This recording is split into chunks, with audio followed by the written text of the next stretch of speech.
شيرين أحمد، اليوم كأهالي مدينة منبج بنشوف إنه العزل المفروض على القائد عبد الله أوجلان، طبعا اللي هو حاليا هو موجود بسجن إمرالي، صار له 24 سنة بهذا السجن، اللي صارت طبعا من خلال مؤامرة دولية، الدول المعادية لفكر القائد عبد الله أوجلان اللي شاركت بهاي المؤامرة اللي هلا خلتهم يكون بهذا السجن ضمن يعني تحت تعذيب على القائد عبد الله أوجلان.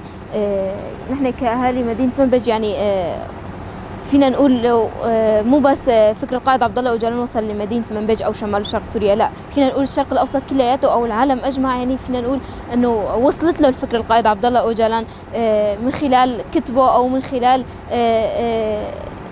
اللي عم بيعطوا محاضرات باسم القائد عبد الله أوجلان على أساس فكر وفلسفة القائد. العالم قدرت تعرفه يعني، وتعرف فكر اللي عنده، وتعرف شو كانت غايته. الرفيقة حنان محمد، هذا القائد العظيم الذي تم حجزه بسجون التركية، سجون الدولة التركية الغاشمة مدة 24 عام. نقول لهذه الدولة يكفي.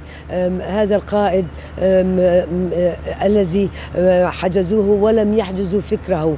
إننا نستمد الفكر والحرية وما وصلنا إليه من منجزات من فكر هذا القائد المسجون لديكم.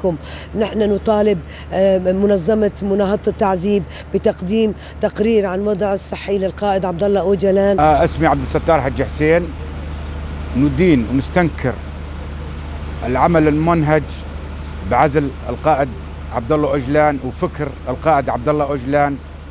طبعا عبد الله أوجلان يعتبر من الشخصيات الهامة بالنسبة للتحرر وللديمقراطية الجذرية، صاحب فكر ومبدأ.